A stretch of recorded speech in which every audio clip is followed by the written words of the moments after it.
আপনারা নতুন বছর কে কিভাবে সেলিব্রেট করছেন? কোথাও যাওয়ার আছে কিনা? যদি আমার মতোই কোথাও যাওয়ার না থাকে তাহলে ঘরে বসে মজার মজার রান্না করে খেতে পারেন। তো আজকে আমি বানাবো ছোট বড় সবার অনেক বেশি পছন্দের সিঙ্গারা। হ্যালো এভরিওয়ান, আসসালামু আলাইকুম। কেমন আছেন সবাই? আলহামদুলিল্লাহ আমি অনেক বেশি ভালো আছি। সিঙ্গারার জন্য প্রথমে ডোটা তৈরি করে নিব। এর জন্য দিয়ে দিলাম আটার মধ্যে লবণ, তারপরে দিয়ে দিলাম কালিজিরা আর অনেকটা পরিমাণে সয়াবিন তেল। এরপরে কুসুম গরম পানি দিয়ে সুন্দর মতো একটা ডো তৈরি করে নিব। তারপরে আধা ঘন্টার মতো ঢেকে রেস্টে রেখে দেব। এরপরে সিঙ্গারার পুরের জন্য আলুটা রান্না করে নিব। তার জন্য কিছু পাঁচফোড়ন শুকনো কড়াইতে তেলে গুঁড়ো করে নেব।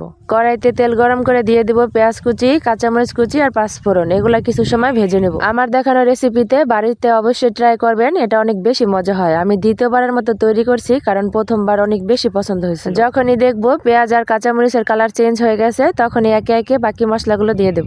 দিয়ে দেব 1 চামচ রসুন বাটা, আদা বাটা আর জিরা বাটা দিয়ে দেবো আধা চামচ করে। এরপরে সব মশলাগুলো 30 সেকেন্ডের মতো ভেজে নেব। তারপরে দিয়ে দেবো কিছুটা পানি যাতে মশলাগুলো কড়াইতে পুড়ে না লেগে যায়। তারপরে দিয়ে দিলাম 1 চামচ শুকনো মরিচের গুঁড়া। মরিচ কিন্তু এর আগেও দিয়েছি, আবার পরেও দিব, তাই বুঝে শুনে দিতে হবে। সাথে আধা চামচ হলুদের গুঁড়া দিব আর দিব স্বাদ মতো লবণ। লবণটা চেখে দেখবেন, যার যেরকম প্রয়োজন সে সেভাবে দিয়ে নেবে। মশলা কষানো হয়ে গেলে দিয়ে দেবো আলু। আলুটাকে কিছুক্ষণ কষিয়ে পরিমাণ মতো পানি দিয়ে ততক্ষণ রান্না করব যতক্ষণ না আলুগুলো সিদ্ধ হয়ে যায়।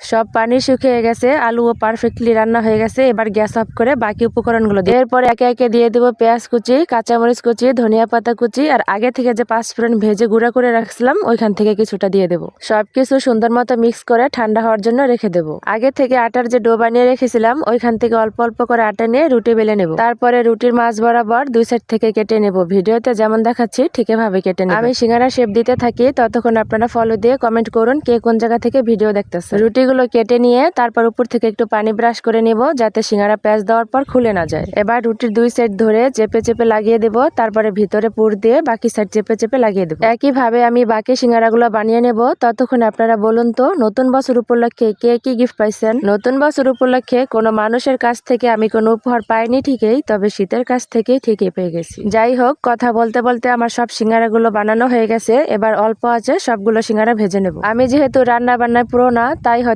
সিঙ্গারার শেপটা ওইভাবে সুন্দর মতো দিতে পারি নাই, কিন্তু কাছাকাছি তো হয়েছে। সিঙ্গারার শেপ ঠিক মতো দিতে না পারলেও টেস্ট কিন্তু 100-এ 100। সবাই অনেক বেশি পছন্দ করছে আর এক একজনে তো অনেকগুলো করে খাইছে। বাড়িতে অবশ্যই ট্রাই করবেন। আজ এ পর্যন্তই, দেখা হবে অন্য কোনো ভিডিওতে। ততক্ষণ ভালো থাকবেন, সুস্থ থাকবেন।